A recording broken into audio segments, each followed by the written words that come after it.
Vamos falar agora de notícias internacionais. O momento Trump, né? Chegou. Estava ansioso por esse momento? Acho que não, né? Mas enfim, ele pauta a imprensa todos os dias, né? Porque produz uma notícia atrás da outra. Agora, em parceria com o México, a Claudia Sheinbaum disse que a ação militar dos Estados Unidos no México foi descartada após conversa com Trump e que uma ação militar, portanto, no território mexicano contra cartéis foi descartada por enquanto.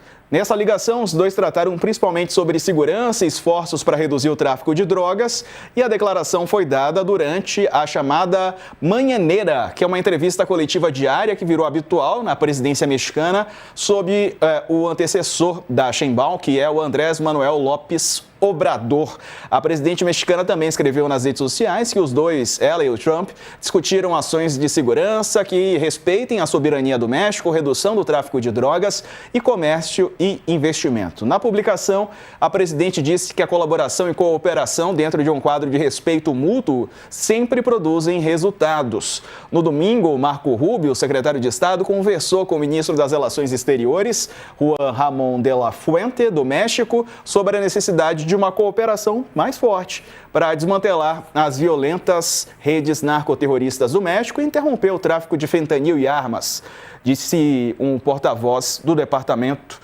do Estado. Bom, Dani, as ameaças do Trump são diárias praticamente, né? Tem Groenlândia, tem Irã, tem México, muita gente na mira. Bom, eu acho que tem uma questão que abarca tudo isso que você traz, Sarza, que é a naturalização do discurso de tomada de território ou poder por meio da força, né? O presidente Donald Trump publicou uma imagem, né, que eles sempre falam, é muito engraçado, né, porque tem uma certa, em especial a extrema-direita, né, sempre falou muito contra o politicamente correto, né, especialmente para justificar, por exemplo, o que Trump faz como piada, se colocando como presidente interventor da Venezuela, né? E aí, de novo, não está em questão a qualidade da gestão do ditador Nicolás Maduro, pavoroso, mas a maior potência bélica do mundo ingressar num país, violar seu território, com 150 helicópteros e uma série de embarcações, capturar o presidente de turno, não reconhecer a oposição que lá atrás ele disse que era vencedora da eleição como fiel depositária do poder e, ao contrário, manter toda a estrutura que estava por baixo deste ditador para dizer quem vai cuidar do seu petróleo agora sou eu. Quando você olha, né, o Trump falando que a Groenlândia tem dois cachorros para defender e é só, ou que o México também ele pode fazer incursões terrestres no México, ameaça a própria presidente, essa não tem qualquer tipo de dúvida sobre a legitimidade da eleição dela, pelo contrário, Claudia Sheinbaum é um quadro que tem ganhado simpatia da direita e da esquerda mundo afora. Então, assim, naturalizou-se tratar, né, o presidente dos Estados Unidos como, sinceramente, imperador. Está se portando quase como uma espécie de Napoleão. É uma regressão muito brutal. Trump flerta com um ambiente muito perigoso, que é o de tentar impor aí, de novo, com naturalidade, algo que já levou a humanidade para o precipício, não para a beira, mas para o precipício. O direito internacional não existe para fazer, Sarza, já concluindo aí e devolvendo a bola para você, o direito internacional não existe para proteger as superpotências, existe para lembrá-las do resultado de incursões com base na força para a humanidade como um todo. Não é que está tentando um experimento inédito, está tentando algo que, uma vez naturalizado, uma vez transformado em conflito regional, uma vez espraiado, arrastou a humanidade como um todo para o buraco. Flerta ou adota ou busca ou encaminha-se por um caminho, fazendo aqui uma redundância, já conhecido e infeliz. Muito, Dani. E nesse sentido ele publicou também uma imagem nas redes sociais. Imagem de inteligência artificial, né, mas que ele aproveitou para compartilhar com os seguidores, que é uma imagem fake da Wikipedia que mostra o próprio Trump como presidente interino da Venezuela.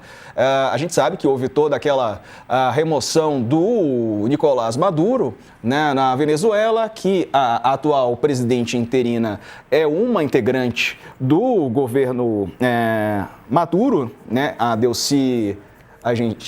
Eu não vou nem falar, porque senão eu vou virar meme também. A interina, a Delcy, né? Qual que é o nome dela? Delcy Rodrigues. Obrigado. Eu ia sair qualquer outra coisa. Mentira, ia sair Gonçalves também como é a primeira coisa que veio à cabeça, né, da gente. Mas enfim, eu estou aqui só para te falar, Dani, que o Trump se coloca mesmo nessa função, né? Ele se coloca como alguém que pode assumir, é só mesmo presidente interino da Venezuela, é isso, e agora eu vou mesmo atacar o Irã, porque é isso também, e assim vai, né? O Irã que está mergulhado numa guerra civil praticamente já, né? São mais de 600 mortos.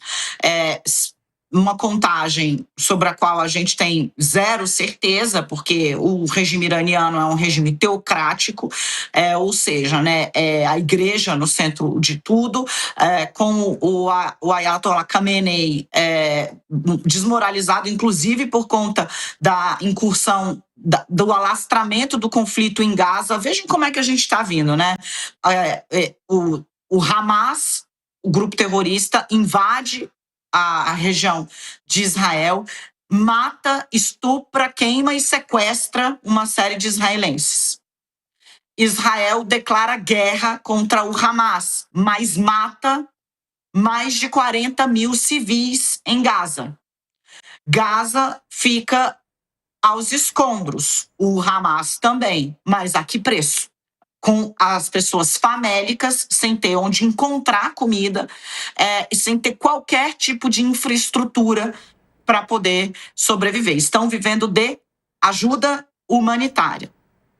No conflito em Gaza, decide-se Israel, Benjamin Netanyahu, aliado de Donald Trump, acabar com os grupos que ele entende serem satélites do Hamas, e também aquele que ele entende ser o principal financiador desses grupos, o Irã.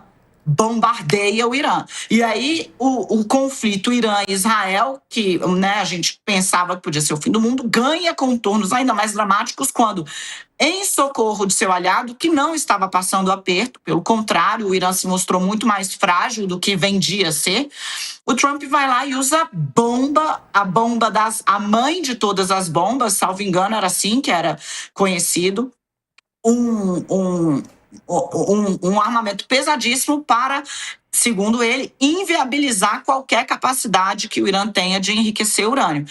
Sai os Estados Unidos disso, por óbvio, deixa o conflito, o fato de o Irã ter se mostrado muito menos capaz de reagir a uma ofensiva israelense do que dizia ser, o regime teocrático, que é pavoroso, sai arrasado. Tem a sua imagem de intocável arrasada. Na esteira e aí eu vou tentar me conter aqui, né?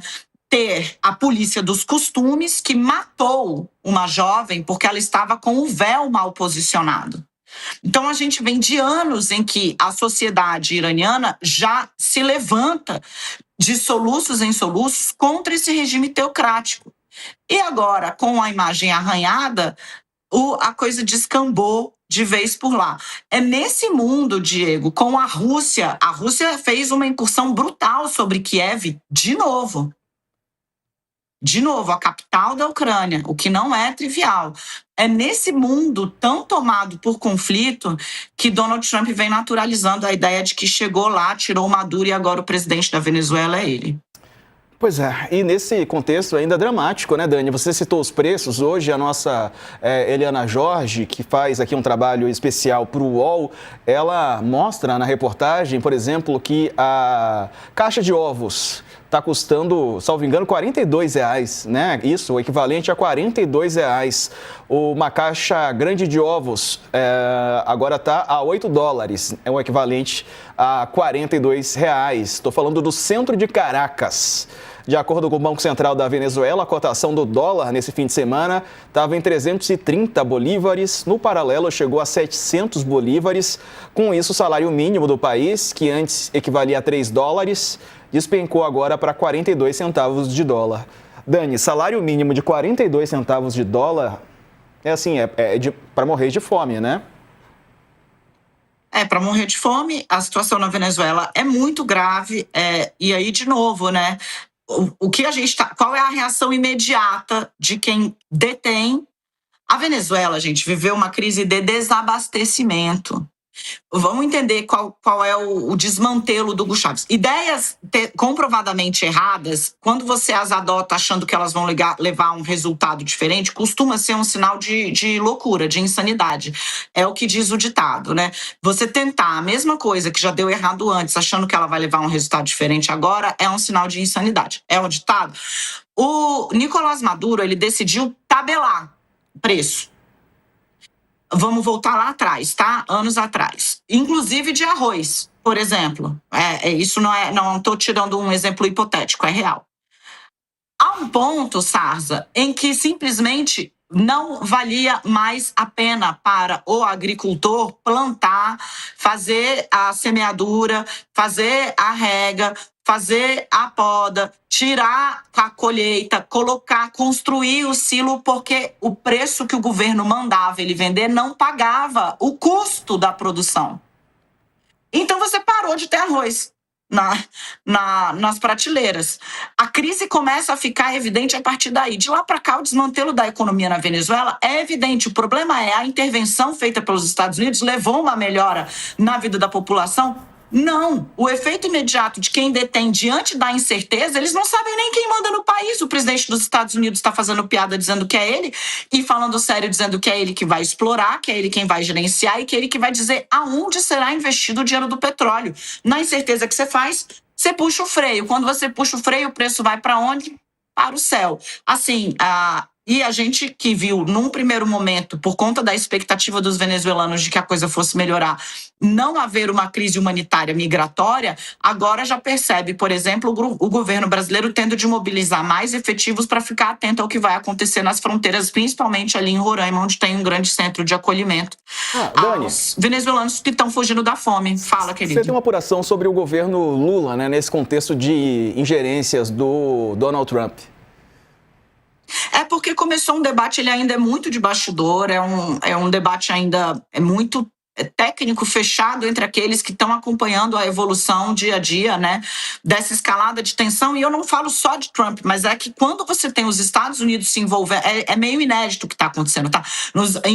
Na Segunda Guerra, os Estados Unidos, eles entram quando a Alemanha já estava lá arrasando, os britânicos pedem um socorro, os americanos saem em auxílio do chamado velho mundo, né? Mas o que está acontecendo agora dos Estados Unidos iniciando, porque veja, você já viu ataques dos americanos ao Iraque, à Líbia, não é disso que se trata, mas é que ele está iniciando, aparentemente, ele insinua um conflito de alcance regional, ele só agiu na Venezuela, mas sinaliza, posso ir no México, eu posso ir em Cuba, né? Ele já fez várias ameaças aos cubanos e sugeriu que Marco Rubio assuma o governo de Cuba. Então, quem está olhando essa movimentação fala, veja, caracterizar, taxar a América Latina como zona de paz, porque o que é isso? Há um acordo de não produção de armamento de destruição em massa para a região. Esse é o aspecto prático dessa declaração. Talvez não tenha sido a melhor decisão, porque hoje está ficando meio claro que o mundo só respeita quem tem bomba. Porque não está se falando só de Trump, mas como ele sinaliza com esse conflito de alcance regional, não só a Venezuela, você olha o que está acontecendo na Europa, pressionada de um lado economicamente por ele, do outro pela guerra da Rússia na Ucrânia, você tem ainda a China se movimentando, pode ser que haja um conflito ali em Taiwan, as relações China-Japão não são as melhores possíveis, se aproximaram por conta do tarifaço de Trump, mas veja, é um mundo conflituoso. Então, infelizmente, Sarza, o que está se discutindo hoje no governo das reformas a serem propostas lá adiante, será que não é o caso de se rever isso? Porque está ficando claro que, em determinados momentos, o mundo só respeita quem tem bomba. Infelizmente, Dani. E o futuro é tenebroso, sombrio, né? Quando a gente percebe isso. Se todo mundo que resolver ter a sua própria bomba atômica, né?